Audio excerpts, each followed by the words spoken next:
Hello, and welcome to your guide to training program management, brought to you by MPIA's Quality Alliance.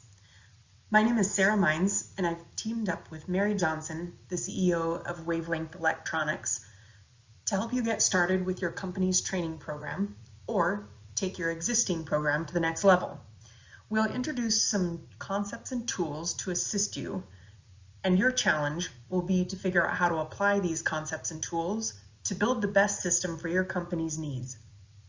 I'm the Quality Assurance Director at CACI, formerly known as Ascent Vision Technologies. I joined the organization to build a quality management system, or QMS, for ISO 9001 certification in both Bozeman, Montana and Melbourne, Australia. One of my main goals with our QMS has been to provide a foundation for scalable growth. Our training program is a big part of that scalable growth. Our written procedures are tied to our training program, and each role has a defined set of training requirements. Revisions to our procedures will initiate training when it's warranted.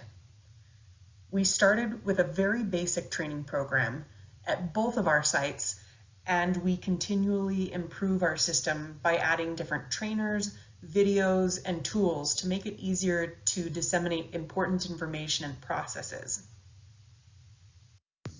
Hi, I'm Mary Johnson, CEO of Wavelength Electronics. We build control electronics for laser diodes. The assemblies get complicated fast. Way back when, we started with just 2 people in the back shed. We did all the sales, all the hand soldering, and all the shipping ourselves. No training required. We just figured it out as we went. Now we're approaching 50 people and more than 145 distinct products. We've needed to adapt our training program repeatedly at different stages of our growth. At first, a simple demonstration and verbal training was all we needed to teach people how to receive parts, assemble products, or pay invoices. Now we have automated equipment to do the soldering for us, and I'm not doing much of the training at all. It's evolved to a manager training the trainers, who then train the people who do the work and operate the machines. As Sarah mentioned, we'll give you ideas on what has worked for us. You can take what you like and adjust your training program design to meet your organization's needs. Today we're going to cover why you will need a training program, how to effectively plan and implement a training program, and how to set new employees up for success. Also, we should recognize that training is perishable. How can you take your training program to the next level by maintaining employee training and developing a cross-training program? Finally, we'll cover how to prove the training was effective. Let's start with the basics. Why do I need a training program? While the answer might seem pretty obvious, to train your employees, there are multiple benefits of having properly trained employees. For starters, by identifying and documenting the best known way to carry out your processes, and then train your employees in accordance with those processes, you should start to recognize consistent outputs. This should help you build trust with your customers and hopefully help to reduce the number of returns and reduce rework. When your procedures are standardized and documented, it makes expectations very clear to employees and informs them how they can contribute to the overall success of the company by doing their part correctly and consistently. Another benefit of implementing an effective training program is that it will support organizational growth. It gives you the freedom to delegate responsibilities and tasks, even if they're complex in nature. If you plan to grow the organization, you need a training program, not only to train your incoming employees on processes that are important to their role, but to provide refresher training when necessary and allow flexibility through cross-training. An effective training program supports business continuation. If you have a long-term employee exit the business with valuable tribal knowledge, it can be a risk to your organization and will likely take time and resources to recover. Someone gets sick or goes on vacation, You want to be equipped to handle that for any position at any time. Continuous improvement is a big part of your quality management system, and the training program can contribute to that. If your assigned trainer is training a new employee on a process that's outdated, it allows them to identify that and correct it as though it were a mini audit. Having assigned trainers allows them to take ownership of and become invested in the processes for which they are providing training. Speaking of new hires, onboarding training provides structure when employees join your organization. It can define expectations and provide a vision of what mastery looks like for their position. It can also be an opportunity for them to get introduced to different employees throughout the organization if you have a diverse set of trainers. Finally, a solid training program can provide a roadmap for employee growth. We all want and need to make sure that our employees are aware of the opportunities and growth trajectories to support employee retention. Within your training program, you can define requirements for different levels and positions that allow a clear vision for advancement or professional changes. You can go so far as to define performance milestones that outline mastery within a role. The next topic I'd like to cover is how to effectively plan and implement a training program. Start with identifying all the roles within your organization and the unique training needs associated with each role. Depending on the nature of the role and the workforce available to you, this is often a balance between what they bring to the table and what you need to train them on upon arrival. This can be a combination of training that's internal and external to your organization. You want to start by asking, what does this employee bring with them to the organization, and what do we need to supplement their skills and education with to meet the job requirements? Once you've identified the training content needs, you will need to determine which type of training is appropriate to the situation. For example, on-the-job training, training videos, job shadowing, or sign off on written procedures as they have read and understood them. One question that often comes up when generating written procedures is, how detailed do I need to be? The answer is usually, it depends. For example, if you are a very small company and you only have one person to cover all purchasing and supply chain activities, you can expect this person will eventually want to go on vacation. Because this coverage will be somewhat infrequent, you'll likely want your written procedures to be quite detailed so that anyone on your staff that does not normally carry out purchasing activities can jump in and be successful in the purchasing manager's absence, whether it's expected or unexpected. The next step in planning an effective training program is to identify trainers. Determine who's qualified to become a trainer based on their knowledge and expertise of the process. You should also consider whether you have trained them on how to be a good trainer. Just because they're an expert in the process does not necessarily mean they possess the natural communication skills to show someone else how to effectively carry out the process. Another point to consider is whether the trainer you've selected respects the process they've been asked to train on. Are they constantly cutting corners, or are they following the process as designed? If they find a better way to perform a task or a process, this is excellent news, but they should also feel empowered to notify the process owner and get it updated the right way so the training materials can be updated as well. After identifying trainers, the next step will be to prioritize training requirements for each individual. Build an appropriate training schedule to meet your training goals. What should be accomplished in the first week, the first month, the first year? Customize the training schedule for each person based on the role or roles they will fill. Begin by identifying the mission-critical topics and prioritize the training to support immediate needs first. We want to set up a schedule that's comfortable for employees and avoids overwhelming them with too much information too fast. Finally, we want to track completion of employee training as they progress through the schedule.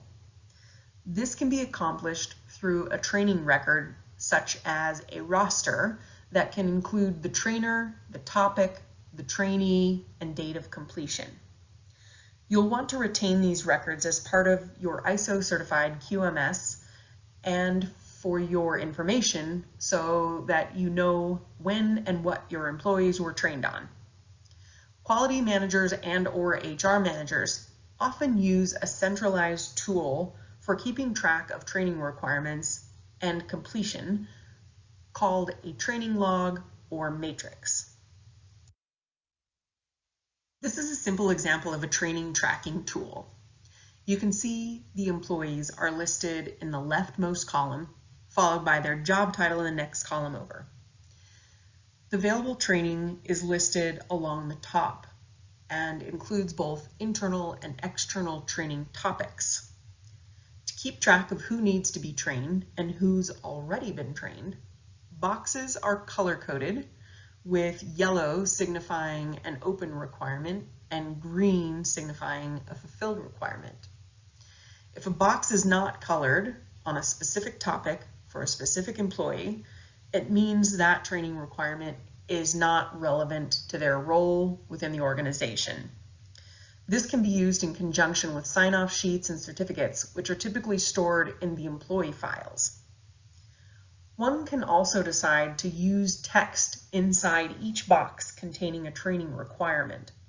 For example, I often document the revision that the employee was trained on, but you can also use this box to identify the date they were trained, the desired frequency of the training, or cater this to whatever your training and business needs are. Now let's get into how you can set your new employees up for success. We recommend you start by communicating the training requirements and expectations relevant to their role. Clearly defined requirements can be a powerful motivator and will help provide some structure when an employee walks in the door. These expectations can include a timeline for mastery so everyone's on the same page about when the employee should be able to work independently on certain processes. As I mentioned before, we want to prioritize and schedule the training for our new employees. You want to provide them with enough training to be successful getting started, but not so much information they feel overwhelmed. You can set up one-on-one training with employees and trainers, use programs or training records to track completion of video training, or whatever it takes to help them get started. It may be important to establish timelines for evaluations of how their training is coming along and if they are demonstrating competency as a result. One example that companies often employ is 30, 60, 90-day training and reviews, where the supervisor meets with the employee monthly for a check-in to see how they are doing and if they need anything to help them along as they become familiar with the new processes. For some processes they are introduced to, it might only be important for them to be aware of the process and where to find the written procedure in the event they should need it. Other processes are more critical and will likely take more time to fully absorb, so be sure to allow for this time. Another way to set your new employees up for success is to provide them with opportunities for social interaction and relationship building with other employees. Make sure they're given a proper welcome and allow them to feel like they're part of the team. The training program is a great way to ensure these introductions are taking place and proper acquaintances with both processes and employees are made. We want to ensure that employees are integrated into our culture of quality. Make sure your training program includes an understanding of how they can impact quality in their role. Everyone has a responsibility for quality on all levels, and everyone has a voice when it comes to quality. Leverage their perspective as they come in with fresh eyes on your processes and organization. Encourage them to provide input as they go through the training program and ask lots of questions if they don't understand. Curiosity is a great way to find ways to improve your systems. Another consideration with a training program is that sometimes people need refresher training. When circumstances change or processes change, they might need new information. That's what I mean by training perishability. Knowledge and skills can go stale after a little while. Things at Wavelength change all the time. Maybe a piece of software was upgraded and the receiving process is slightly different. Maybe we bought a new stencil printer and programming and operating it is different. When things change, the training content likely needs to change too. One big example where we refresh training is the changing environment around ransomware. We can install the best anti-malware tech, but Wavelength's biggest vulnerability is the people that answer phishing emails or texts. We do monthly trainings on the latest scam approach, and we send tests to try to trip people up. Everyone is vulnerable if the wording is just right. Another reason to repeat training is to keep it top of mind for employees. With our electronics, we need to handle things in a way that we don't shock the parts with ESD, electrostatic discharge. The team wears smocks and grounding straps to protect the assemblies. We have a procedure of best practices and retrain every 6 months or so to make sure everyone is on the same page. When someone changes their job, gets promoted, or takes on new responsibilities, it's important that they get adequate training so they can be successful in what they do, and consistently high-quality product still makes it out the door. So how do we adapt the system to accommodate this reality? We put triggers in our systems to consider the need for retraining. For example, the controller brings the training chart to me every 6 months, and we see if there are gaps. We decided IT security training is necessary every month, so that goes into the IT department monthly agenda. Right now, we don't have the desired frequency of retraining documented. It's just in my head. It would be good for our training documentation to include the next due date. Other companies include triggers for retraining in the document control process. For example, major revisions require training, while minor revisions do not. As we've said before, make sure the date of the most recent training activities are documented. We overwrite the last training date because we don't see the value of tracking the history of training for individuals. Perishability is a natural result of training humans in environments that change. Your plan needs to accommodate change. Cross-training makes sure multiple people can do the same job, ideally with the same efficiency, but at least with the same accuracy. When it's hard to staff the basic roles, thinking of a cross-training plan can be overwhelming, but it's necessary to keep consistent product flowing out the door when people go on vacation, get sick, and especially if someone resigns. To determine where cross-training might be necessary, I look for the areas that are at greatest risk if an employee is gone. That might be sole-sourced processes, where only one person knows how to do something, or highly complicated roles and processes. They might include our machine operators on our surface mount selective solder lines, highly skilled solderers, people that troubleshoot the electronics and need a higher level of education. Another area of risk is areas that are resource constrained. One person working overtime regularly could indicate a level of risk. Areas where the demand varies, things that are done infrequently are especially at risk. Is someone approaching retirement? Once I know where I want people cross-trained, I build the appropriate matrix to track the detail. For most procedures, I use the main training matrix. If there are a lot of colored boxes on one particular procedure, I instantly know we're covered. For more detail, I may create a separate matrix. For example, we electrically test all of the products that we ship. The technician cross-training matrix lists the 30 product families in the rows and puts the technician names in the columns. We mark which products each technician is qualified to test. It doesn't make sense to put that detail into the main training matrix because the majority on the team will not be qualified to test the products. It also makes it easier to see where we have or don't have multiple techs trained on one product family. We're just now documenting our cross-training in matrices. It has just worked for people to simply know who can fill in for them up until now. Once I know where the gaps are, I need to think of who might be available to fill those gaps. Availability isn't enough, though.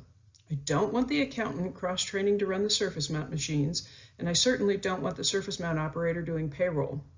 So I think of what skills are necessary to fill the gap. Is there a necessary level of education, an appropriate skill set? Who has a little extra space in their day for cross-training? We often consider hiring floaters devoted to filling gaps day to day. An extra person frees up others for cross-training. Then comes the hard part, scheduling time for cross-training. I believe this is the downfall of most cross-training programs. It sure is difficult for us. You may want the training to take place off-site or in an uninterruptible space to ensure success. It certainly must be consciously scheduled, not left up to the trainer and trainee to make it happen. Even when a vacation is approaching, sometimes the managers need to take lead to make sure the refresher training happens.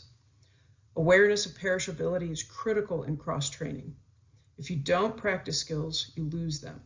Cross-training someone once and hoping for the best is likely not the best approach. Essentially, your training plan needs to give your team a depth chart. You can have the best training plan on paper. You still need to measure how effective it is. At the end of the day, you want to know the training effort is achieving results. We look at team results as well as individual results to determine if the training program is working. Team metrics are bigger picture. This may look like maintaining a low RMA rate across all product lines.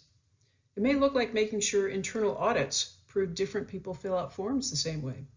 Do the quality records show consistent process mastery across multiple people? Is cost of goods consistent across multiple people?